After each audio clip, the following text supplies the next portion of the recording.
2020 vision. What do you really see when you look into the mirror, like really look into the mirror?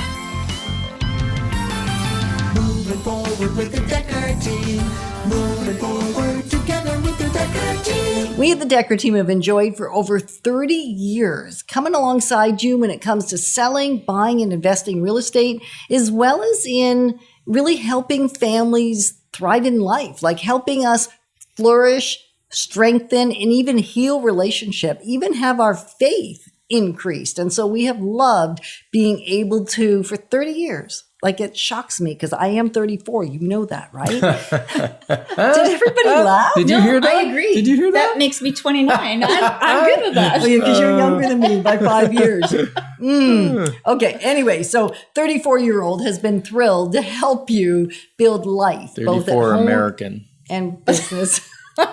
Okay, I'm 34 American. This is a show in Ottawa, Canada. If you are one of our international friends that tune in to the Inside Track on Real Estate. So, yeah. Have you, either of you, Or you. ever been surprised by what's looking back at you in the mirror?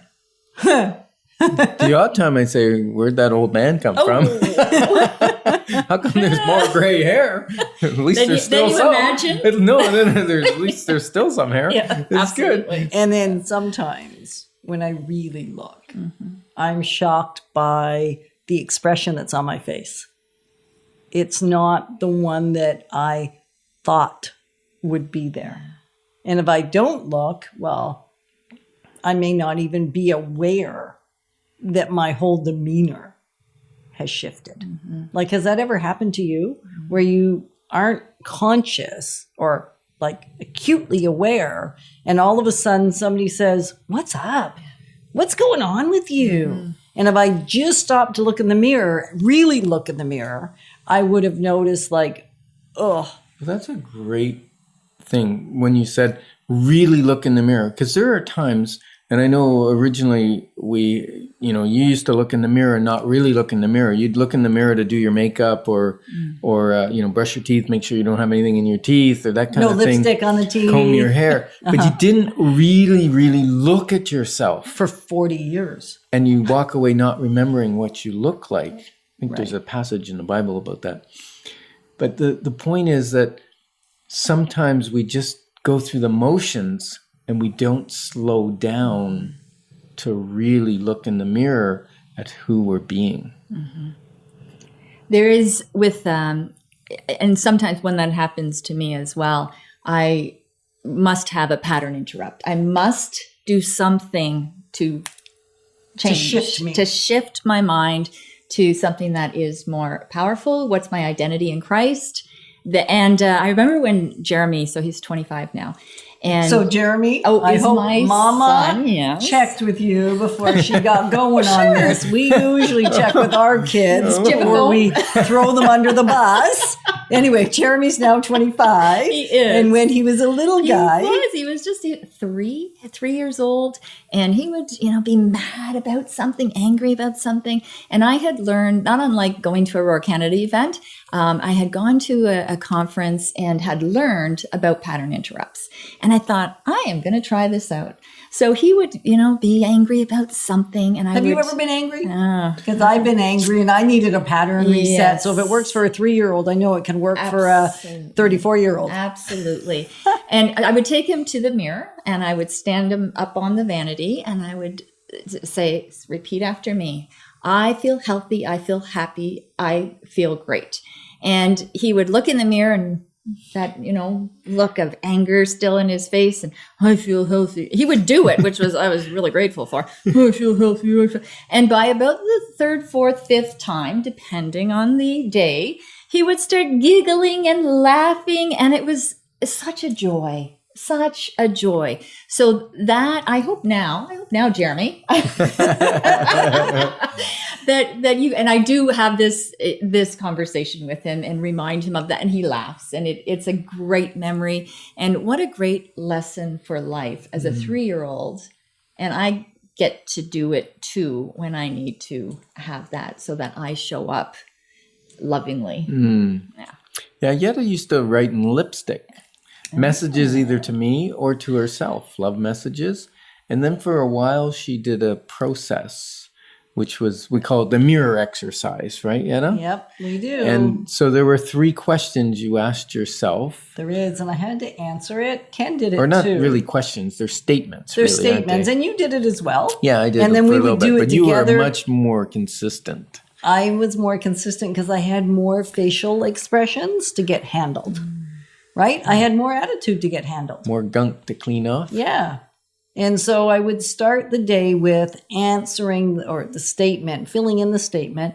I celebrate you for. So what was I celebrate? So I'd look in the mirror and say, Yetta, I celebrate you for doing 5, 4, 3, 2, 1 and getting out of bed like a rocket ship this morning, even if it made Ken cold. That was the best part, probably. And then I would do that 7 times. Yeah. And then I would move that, and I still do it from time to time. I go back whenever I kind of feel that the reflection looking back at me in the mirror isn't quite the one I would like, then I know it's time to do the mirror exercise again. And the second one was, Yetta, I forgive you for. So maybe I had spoken harshly the day before to Ken or to Virginia or to one of my kids, because those closest to you, I don't know about you, but for me, they're the easiest ones to let down my guard and speak a little inappropriately, not so nicely too. And so sometimes it would be around that, but I would, Yetta, I forgive you for speaking harshly to Candace yesterday. And I would lay out the situation just to help me let go of that. And then sometimes it led to I needed to go and seek for forgiveness. That was later in the day in another show. And then the very last piece was, Yetta, I commit to you that. And whatever I was committing to for the day, I commit to you that before every phone call today, you're going to take 1 minute and breathe and just reset and think about the value that you want to bring to the person you're going to be on the phone with. So I commit to you today that that's what you're going to do. And there would be 7 of those. And it was a game changer. And I did it for about a year consistently. Mm-hmm. And then I go Yetta back did to 7 it. Yeah, I did each 7. One, yeah, because you're an achiever. I am an achiever. And I felt more comfortable doing 3 of each one. And I think you find your own groove. You find your groove, and maybe you say, you know what, 1 is best for me because it lets me focus and narrow in and really own that one thing. And even if it's 1, that's 365. And this year, because it's leap year, it would be 366, right? Yes. And you know what? When you pick your groove, make sure you like it. Because you're going to be in that groove so long that it may feel like a rut. Yeah. But if you've got a groove that's groovy and exciting and empowering, it doesn't feel like a rut. When it's disempowering, then that groove feels like a rut. So is this what you'll be speaking? Because these are great tidbits, right? They help me move forward. I love hanging out with you guys because we get to move forward together in community. Mm-hmm. And so on the victory rally that you guys are doing on the 21st, 22nd, and 23rd of January. Because this is January 17th already. I can't believe it. So in a few days, we're going to hang out together and we're going to really talk about the ABC, which we have not given away on this show at all, of 2020 Vision Living, which is a part of this whole conversation. So I'm going to leave you with today is if you're happy, tell your face. Ken says that to me all the time. And we're so grateful for being your partners and for moving forward together, because together we've got this. Moving forward with the Dekker Team. Moving forward together with the Dekker Team.